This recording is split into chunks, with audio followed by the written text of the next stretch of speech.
Hello everyone! Assalamualaikum! For today is magluluto kami ng uulamin namin. Ngayon humingi kasi kami ng tilapia sa amo ko. Galing niyan sa kanilang fish pan. Ang lalaki ng mga tilapia, ang tataba.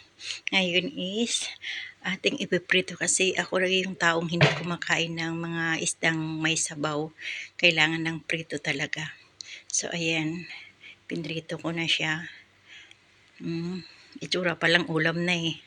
So ayan guys, binabalik-baliktad ko na para sobrang lutong ba, kasi kailangan malutong, kasi kapag hindi malutong ay hindi ko rin makain, kasi malalasaan ko yung lansa niya, konting lansa na hindi ko na makain. Hindi ako maarte, basta may tao lang talaga ng ganun. Mga karne hindi ko kinakain, basta kung wala talagang mga tuyo, kahit asin makain ko, basta wag lang yung mga karne or gulay. Makakain ko lang kapag yan. So ayan,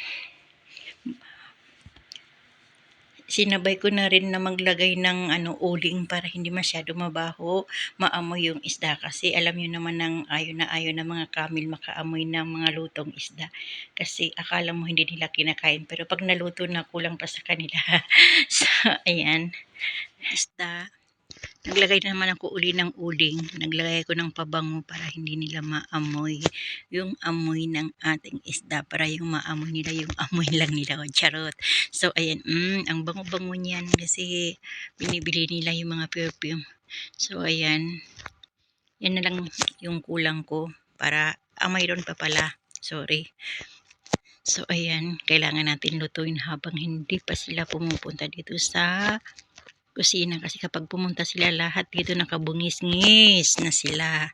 So ayan, tapos mayroon pa mga isang salang na lang, isasalang lang natin yan uli para mabilisan. O may ano pa, ang taba talaga ng mga isda dito sa farm ng amo ko, kasi marami silang mga hayop dito guys sa farm nila.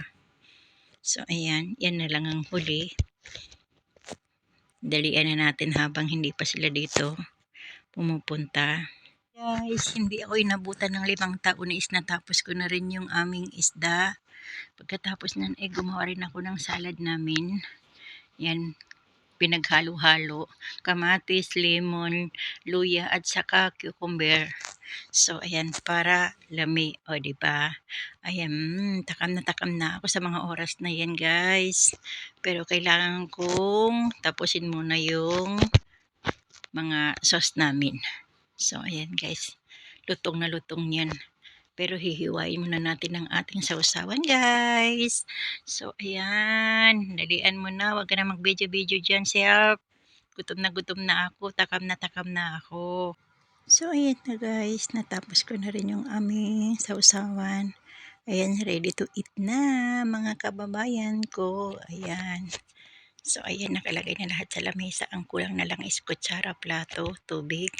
So ayan, subo na lang. Tapos bago kami kakain is naglagay na naman ako uli ng pabango para hindi naman nila maamoy yung amoy ng ating ulam. Kasi kapag maamoy nila, nakabungis-ngis sila lahat, para silang kalabaw na nakaamoy ng ihi. So ayan. So ayan guys.